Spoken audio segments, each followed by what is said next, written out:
the moment I understood the weakness of my flesh, it disgusted me. I craved the strength and certainty of steel. I aspired to the purity of the blessed machine. Your kind cling to your flesh, as if it will not decay and fail you. One day the crude biomass that you call the temple will wither, and you will beg my kind to save you. But I am already saved. For the machine is immortal.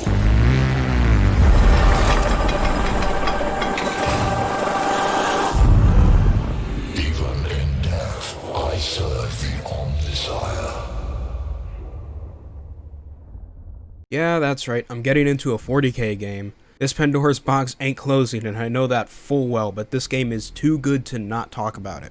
It's machine versus machine in a desperate attempt to stem the great metal tide on Silva Tenebris. Will you succeed and cripple the growing Necron force that's awakening beneath the bowels of the planet? Probably not. Likely not.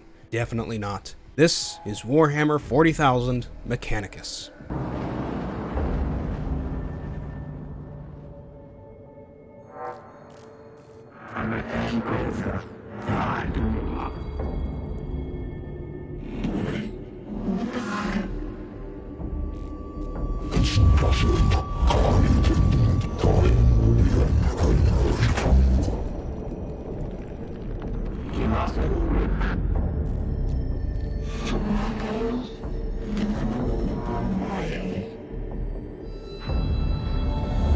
The looks and sound are the true standout features of this game. Mechanicus is a AA game, but the passion and effort put into every bit of the budget shows, from the beautifully ominous Mechanicus ship, to the great halls of the Necron tombs, to the units who clearly had some less focus to them. Though even as great as some of the units look, they do come off as more like well-painted figures rather than the actual characters the figures are meant to represent. The clash of the two visual styles makes the atmosphere feel all the more unsettling and dangerous. The contrast between the heavily augmented and robed tech priests with the smooth and green Egyptian-themed Necron tombs gives you a real sense that the Mechanicus have little idea of what exactly they're waking up and stealing technology from. And the music, oh, the music.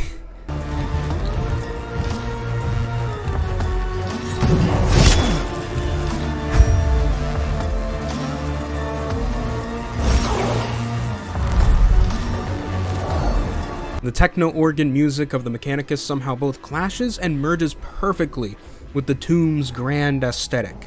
It feels almost as though the tech priests themselves are blasting the music and is getting lost in the darkness of the open rooms. Basically, I'm saying this game's style is some A+ stuff. I told you. I warned you. This world is ours. This galaxy is ours. But you do not listen. The weak are ignorant, for they fear the knowledge of the strong.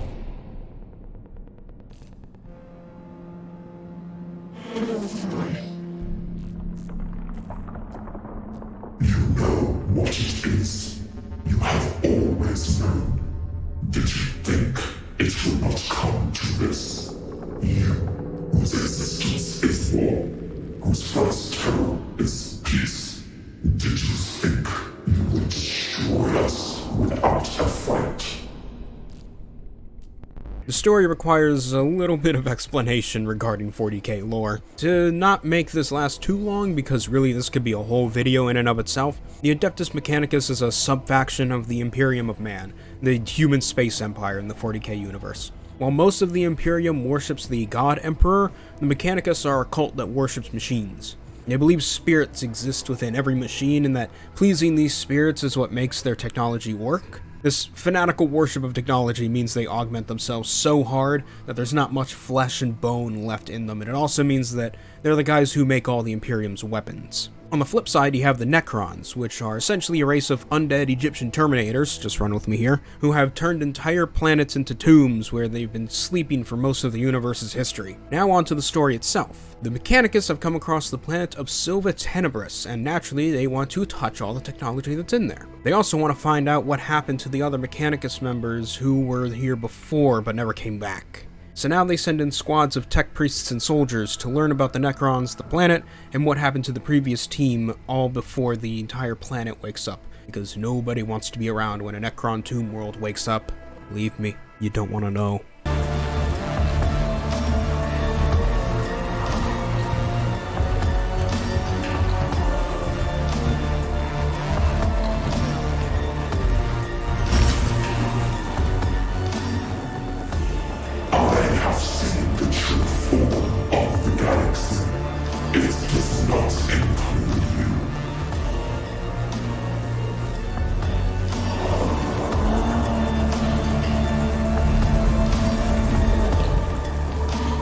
The immediate description of Mechanicus' gameplay is that it's a lot like XCOM. And I mean a lot like XCOM. You have a limited squad to work with, you run around a closed-off environment to find cover and vantage points to accomplish your objective, which is usually to just destroy all your enemies. Each of your tech priests can be customized with various pieces of equipment that can expand their capabilities in battle, from dealing more damage, to healing, to blocking damage, everything you would expect. Things begin to differ in the details, though. For one, each run through a tomb sees you going through a light maze to reach your objective. Each of these small areas can range from being a fight to making a choice that could either help or hinder your progress. On top of that, each move in this map phase, as well as each turn in battle, increases the tomb's awakening meter. Whatever percentage that meter has after the mission is over will be added to the global awakening meter. It acts as a semi-controllable timer that keeps the pressure on you the longer you play, as higher awakening means things get harder as more Necrons wake up.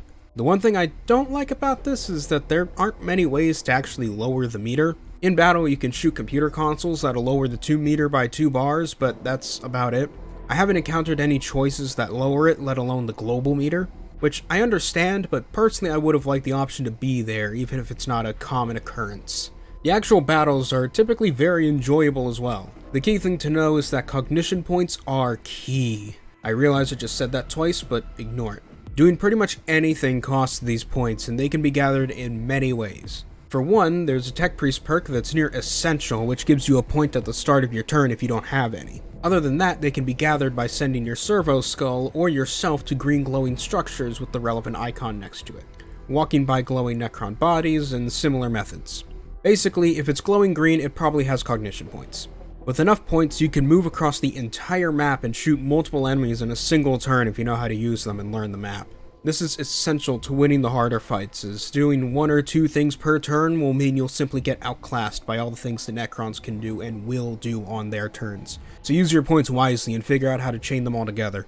As I said before, in battle the Tomb Awakening meter goes up by 1 bar after every round. This can be mitigated by destroying consoles instead of approaching them to get money to upgrade your units later. The higher that percentage, the more Necrons that'll show up, and the faster they'll reanimate if you don't destroy their bodies after taking their health down to 0. Speaking of Necrons, you know nothing about them. Therefore, you don't know their health, armor, or weaknesses. You can learn this by scanning them with the servo skull, but that'll put the skull on cooldown. So, you either have to guess and hope you're actually doing damage, or spend a skull learning it, knowing that it won't be able to gather cognition points for you for a while. All in all, the gameplay is a pretty good balancing act between upgrading yourself, purging Necrons, and trying to make sure said Necrons don't wake up too quickly.